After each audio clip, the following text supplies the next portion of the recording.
Well, welcome, Reed. Thank you very much. And of course, I should mention that we are not related, not at least not as far as I know, despite sharing the same last name. But I track you down, Reed, because I know you have a long history of being involved in environmental exposures, something I've only dabbled in, not dove deeply into. So I wanted to hear your perspective, knowing that you've been doing this for a long, long time.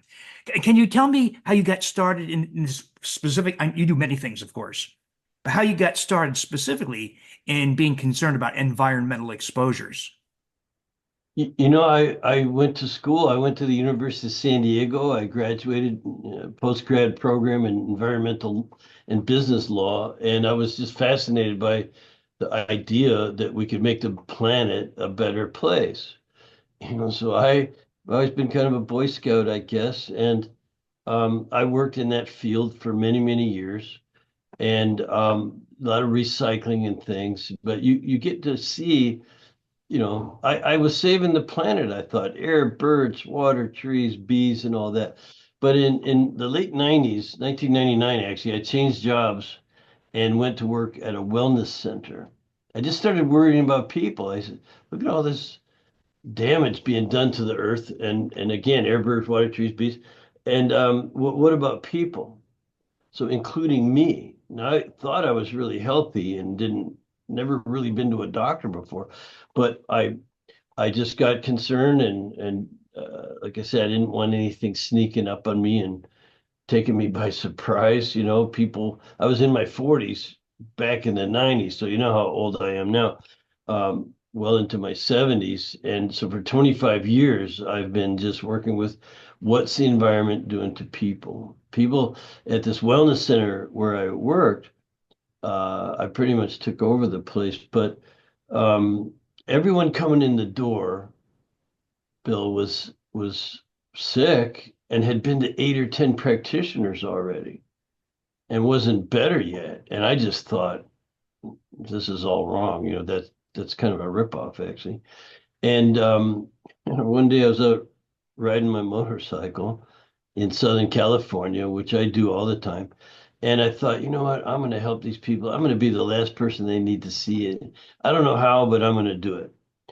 And I'll just wrap it up, this part, by saying that I spent the next 10 years, running laboratory work on these people coming in. And they were coming in for alternative.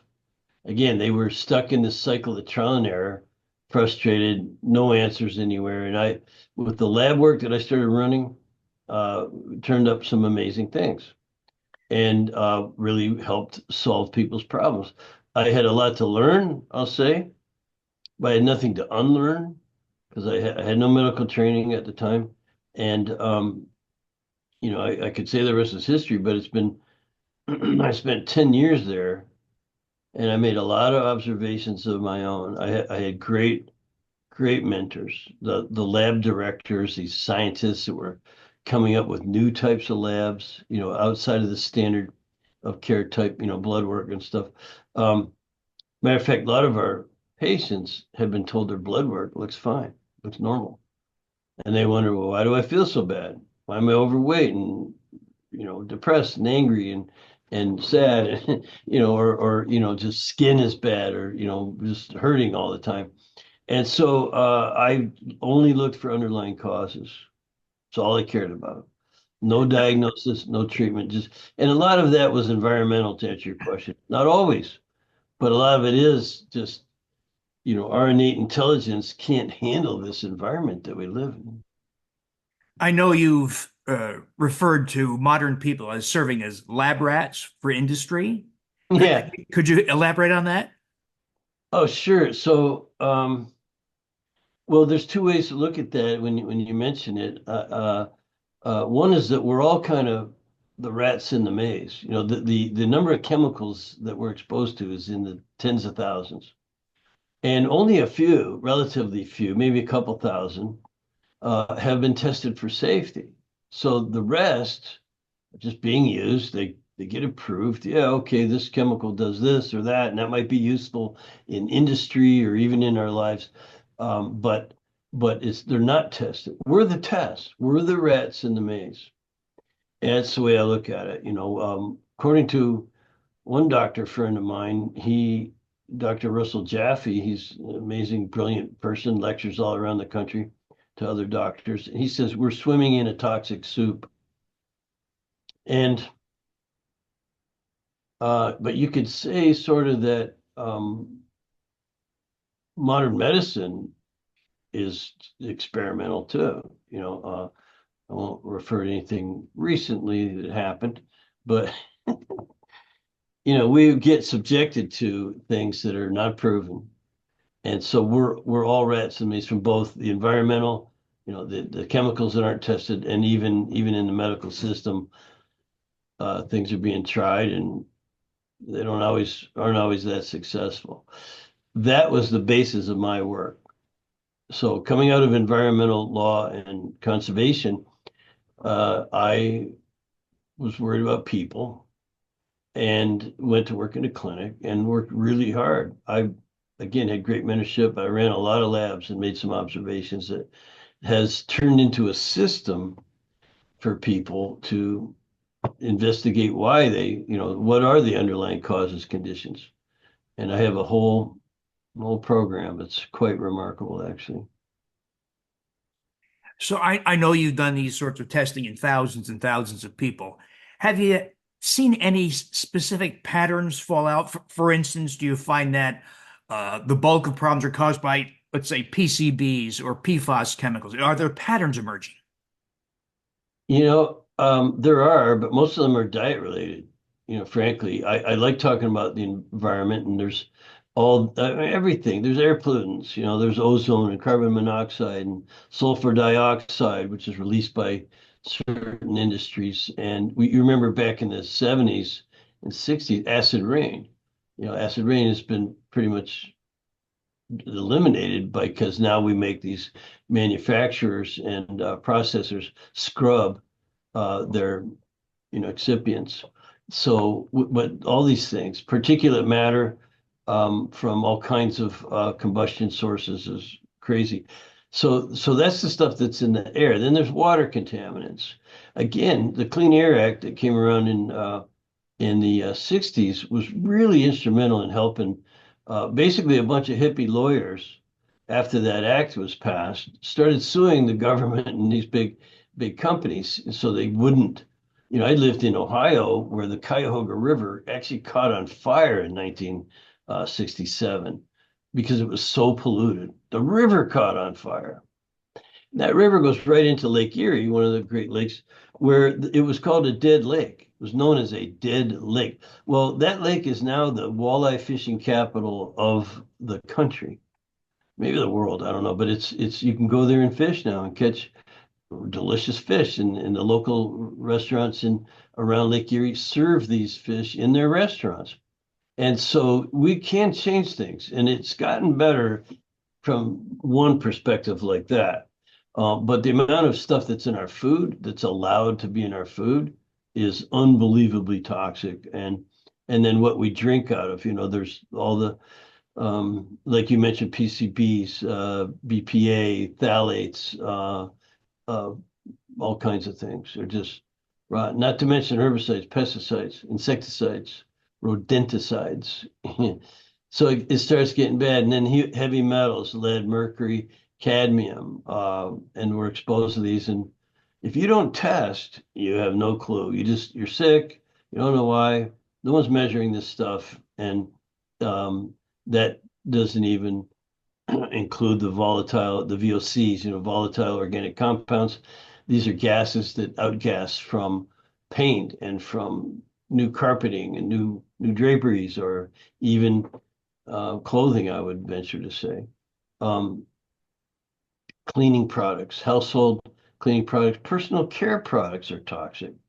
So the best place to go look for the consumer is probably the Environmental Working Group. I'm sure you've heard of them, and it's ewg.org. Go to ewg.org. You can more information there. It'll keep you busy from now to Christmas reading up on everything that can ail you, and it's just remarkable. Uh, yeah, so my life has been for the last 25 years has been running labs, running labs, running labs, finding out what the underlying causes are, and then helping people to, um, creatively overcome those obstacles to health. It's not diagnosing and treating medical conditions, which is a little different maybe than what your background or training is, but I know you're well aware of what I'm saying. So your testing platforms are capable of identifying all these contaminants in various body fluids? Well, yes, but the first thing we do is look at the damage done, like, well, and then after, and what needs to be um, fixed, so to speak. So if I could put it in a real succinct lay terms, instead of diagnosing and treating, figure out what's really wrong and fix it. So it sounds easier, I don't know how it sounds actually, but that's what we do. And I've been doing it 25 years. It's it's sort of a ground up, or I'll call it the people's power to the people kind of a methodology. I'm trying to get people to take responsibility for their health, and I provide the laboratory testing, the data that they need to figure out what's wrong. Why do they feel so lousy? Especially if they've been to 5 practitioners and aren't better yet. To me, again, that's a ripoff, and I wanted to end that cycle. So the laboratory work became my investigative tool. And you mentioned, well, you asked, do I test for environmental pollutants? Oh yeah, there's some good panels, but I don't start there because you're just guessing. Well, maybe what's wrong with you is environmental pollutants. And even though we know it's probably a factor, what about the foods you're eating? You can be sensitive to those. What about parasites, bacteria, funguses, viruses, and things? So all of these things that are in our environment can have an effect on every cell, tissue, organ system. That's the thing. There's only so much, and I know you'll understand this, innate intelligence. So our bodies are designed to be healthy. Every cell wants to be healthy. You don't have to teach a cell what its job is. It knows if it's a brain cell, muscle cell, whatever, and it'll do its job without interference. In other words, the intelligence is built in. But is that enough? Is that innate intelligence from wherever it came from? Is that enough in today's world? And it turns out it's not. Not in today's world. With the amount of toxins and all the things we just mentioned, the assaults. We haven't even touched on electromagnetic frequencies and radiation and blue light coming off the screen that I'm sitting right in front of. That's why we have these special glasses and things to put on as it gets later in the day. And so there's a lot of things in the environment that the way we're built as human beings can't handle. We're not designed for that. Um, so I'll say that about this. What you hear in alternative health is that, oh, the innate intelligence, the body wants to be healthy. Yeah, it does. But you better know how to sort some things out, identify the healing opportunities and the contributors to what I call metabolic chaos. The contributors to metabolic chaos. That's why you're falling apart. There's always multiple healing opportunities. And oh, by the way, these causal factors have an effect on each other and that aren't even measurable in some cases, not singly measurable.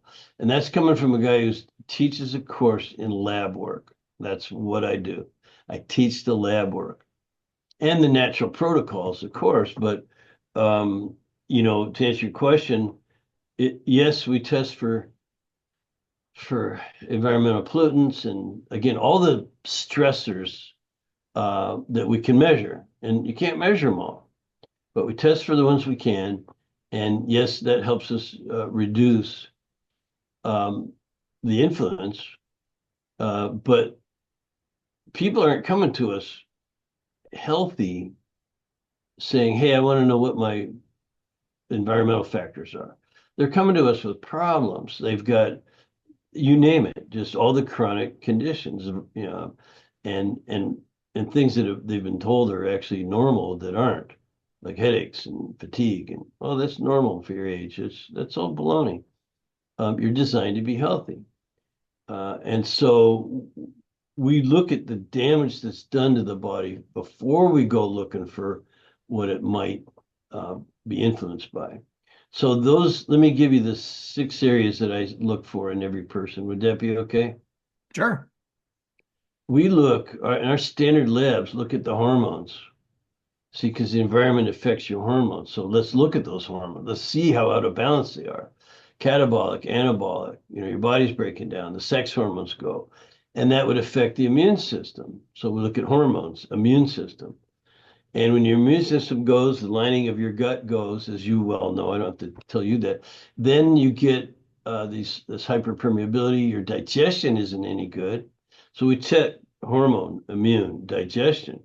And of course, with leaky gut, you're going to have a congested liver. So your detoxification system's going to be down. So your questions are really great ones. What about environmental influences? Yeah, but what's the damage done first? Because that's what people want to fix.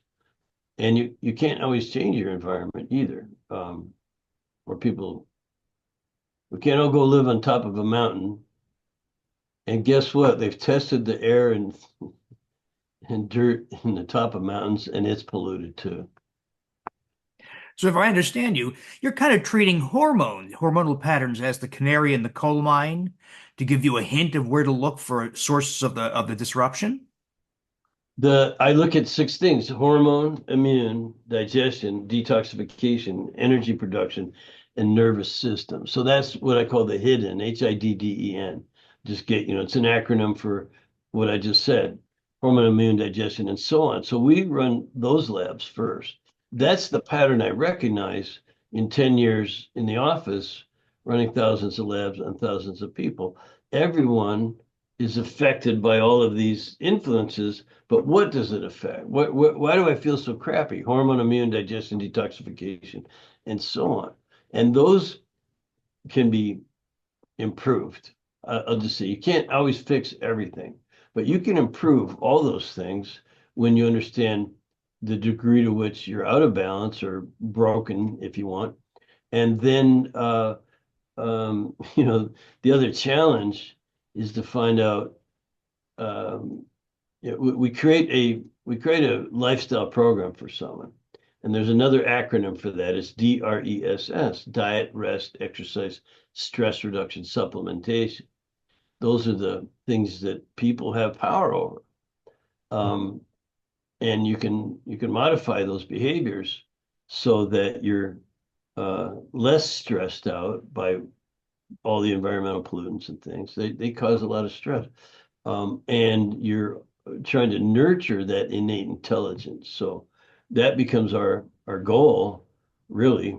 And you've written some amazing books about the digestion and the gut and mucosal barrier and all these things, and it's really important. And if it gets people thinking about what they eat better, and so with this discussion, we're just kind of extrapolating and expanding on that. Well, hey, it's not just what you eat; it's the air you breathe and the water you drink and the personal care products you use and the household cleaning products and on and on and on. Exposure, exposure, exposure.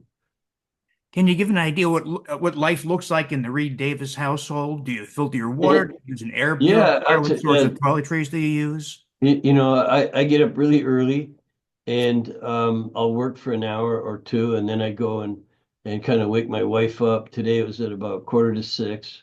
I'd already worked for an hour or so, and we pray, and then I come back down and get a cup of coffee, and I go to work. I usually work to about noon um, or 1 o'clock, and then I go outside and I play in my garden, or I go riding motorcycles, or we take care of chores, whatever it is that we have to do. But we eat right. We eat only organic food. Well, I won't buy anything with chemicals in it if you can help it. Things in bags, boxes. So we actually grow our own produce. I have some acreage here in Southern California, It only rains 30 days a year here, unlike some other places. But, so I moved here. We grow our own food. I order only, grass-fed, grass-finished beef from a place I trust, and so on and so on. So my diet is pure of as it can be. It's also very balanced in terms of protein, fat, and carbohydrates.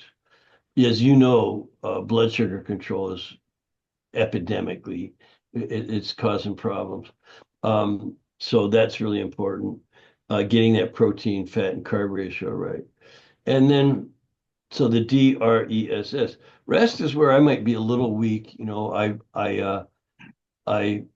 don't sleep as well as I could. I get up early. I go to bed early though, but I'll rest in the day. Behind my screen here, I have a day bed, and if I need a nap, I take one. I don't feel ashamed about it one bit. I go, well, I need my rest. And so diet, rest. Now the exercise, we have our own gym, and I meet with a trainer virtually because we're out in the country. My trainer who used to come here moved away. So I get my iPad and we work out together 3 times a week. So exercise is important. My wife and I also walk, we're on a hill, so we walk down to the garden, probably 60 steps down. It's a decent little walk, and we hike around here. You have to watch out for mountain lions, but they like the old and infirm, I'm told. I mean, so you don't want to sneak. So diet, rest, exercise. Now, stress reduction is just a phenomenally big area. And we've been talking about one kind of stressor, the environmental stressors and pollutants and things that are hidden. They're really, you don't even know what's sometimes going on. I've had my well water tested and think just to see what kind of you got to do these things.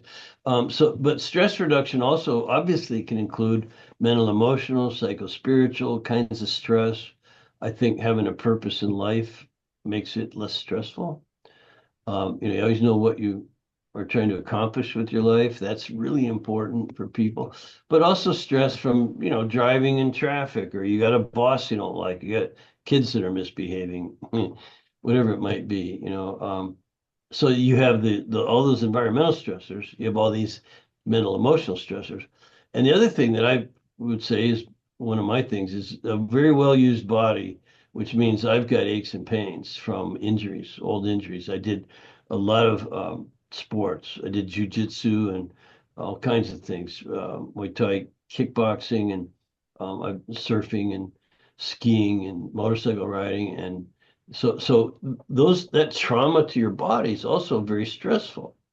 So diet, rest, exercise, we talked about stress reduction is vast because it's in all these different categories. What's weird is that your body responds about the same. Cortisol, DHA get out of balance, you get catabolic, your body starts breaking down. Uh, Again, I could show you on this lab test, that how the dominoes fall and then how to fix it. But the last S in DRESS is supplementation. So I'm explaining to you how my wife and I live, and I've trained over 4,000 practitioners, and they have hundreds of clients, so thousands of people are following the dress. We call it dress for health success. It's kind of cute, but it's very meaningful when you what do I need to analyze my lifestyle? Look at diet and rest and exercise and stress reduction in all its forms and supplementation. Because frankly, food just isn't good enough anymore. It's not the food that I grew up in Canada, and both my grandfathers grew food, just like I grow mine now. A lot of it's what I learned as a kid. But man, their food was really nutritious. The food in grocery stores is not as nutritious. It doesn't, the soils are depleted, and the whole thing. I mean, not even including all the stuff they spray on it and that. So diet, rest, exercise, stress reduction, supplementation. Take some extra vitamins, minerals, essential fatty acids, antioxidants, and something special for what you're dealing with or working on. Most of us guys don't use much in the way of toiletries, maybe shampoo and conditioner and a couple of other things. But the Yeah. ladies, of course, are exposed to, we know, a cesspool, right, Oh yeah. of factors in their cosmetics and toiletries. What are you seeing in your testing? There's elements even in sunscreen and stuff like that that we're using. So men use maybe a little more than you might think. Personally, I've just gotten this new. Um, it's kind of an antibacterial um, serum just to keep the microbiome of my skin healthy. So, we have an interior microbiome, which you've explained in your books very well, but we have an exterior microbiome as well. So that's really important. Rather than go through a litany of all the things, the less ingredients, the better. I mean, there's kind of a nutty fringe of our group that just use beef tallow and stuff like that. No, I'm not putting beef fat on my face, but people do that. They use the old natural, I mean, coconut oil and things that are excipient free. They're pure. Go to ewg.org and look through the skin cleansers and treatments that are all natural and free of any chemicals, and you'll be better off. Um, and keep in mind that the skin is considered by some the largest organ in your body. It's a detoxifying organ of sorts. It's a shield and protects you, but it also we sweat and there's a lot of benefits there to keeping your skin in good shape and looks better too. Ori, thank you for sharing your insights that you've gathered over several decades of experience. Now, if someone's not in San Diego, where you are, and they want to see if this testing is worth following through on, how would they best go about doing that? Yeah, go to fdntraining.com/William in honor of you. fdntraining.com/William, and they can see what we do. And we're all over the world. And there's a list of practitioners there who I've trained. If there's not one in your area, don't worry, because we work remotely. The beauty of what we do is you don't have to go in the office. We can mail test kits to you, and you put saliva, urine, stool, all that's done in the comfort of your own home. Some might require a blood draw, but some are just little finger stick blood samples. So again, they're easy to do at home, and you can do them on your kids. I've always loved working with children. I coached football for 15 years, youth football, and I gave that up because the parents became a pain in the neck. But but something changed. I don't know, and I just okay, no more dealing with these parents who think their kid's a superstar. Yeah. But I raised four kids, but I didn't have one playing on my team. I was like the neutral guy, and I was the head coach, so I had a lot of problems to solve. I don't know why I went off on that, but I just want to tell you, kids are fun to work with, and you can do this on yourself, and you can do it on your kids. And let me tell you a quick story before we go. So I worked with a lot of people, and I've been doing this a long time, but I was really touched 20 years ago, which also let me know I was on the right track. I was working with a mom. She was really happy with the results. And she said, Reed, do you work with kids? I said, well, I'm raising four. I coach football. Yeah, I work with kids. She says, no, I mean, they're trying to send my kid home from school if I don't put him on drugs. So back then it was Ritalin for ADD. And I said, well, they're trying to send your kid home if you don't put him on drugs. Is this a doctor or a nurse? No, it's just the teachers and principal of the school diagnosing the kid and saying he has to be on drugs or we're going to kick him out. And I said, well, Ritalin, I go, do you think your kid has a Ritalin deficiency? And she didn't laugh. She thought I was joking too much, which I was. But anyway, she got mad and said, no, can you help him or not? And I said, well, I don't know. Let's run some tests. And we did the environmental pollutant panel that I've been mentioning. We did food sensitivity testing and some other tests. And by the way, I never even met the young man. By the way, he was 9. Imagine putting 9 Ritalin is a class 2 narcotic. That's the same class as cocaine, same class. And so I couldn't imagine this 9-year-old and ran some labs. And I'll make a long story short and say that within 3 weeks after we got the lab reports, modified the lifestyle, and changed this kid's life, the principal of the school, Bill, tracked me down through the mom, said, Mr. Davis, I don't know what you're doing with Billy, but he's a different kid. He's paying attention. He's not bursting out loud in class. He's not poking the other kids. He's actually paying attention and getting good grades now in 3 weeks. And then disappointingly, he said, what'd you put him on? I tried to explain, well, we put him on a better diet and bedtime and exercise program. And, and a lot of it was just getting rid of the foods and stuff, and turned his life around. So that makes, the parent happy, the kid happy, the principal happy, and the practitioner feels warm and fuzzy all over because you help someone. And that's why we do this, right? That's fantastic. So if I understand the logistics, if someone's, let's say, in Erie, Pennsylvania or Miami, Florida, they would go to your website, identify a practitioner who's been trained in your methods, and they go to that practitioner. Yes. And I think I was saying that you can work distance. You don't have Mhm. to go in the Mm, office. You got it. we can mail you the kits. You can work over Zoom, just like we're talking now. It works perfectly, and it saves you money because you don't have to pay for an office visit. Great. Reed, thank you very much. I Hey, appreciate my having pleasure. the benefit of many, many years of deep experience in something that I need to know more about. Fantastic. Thank you, Reed. Yes, sir.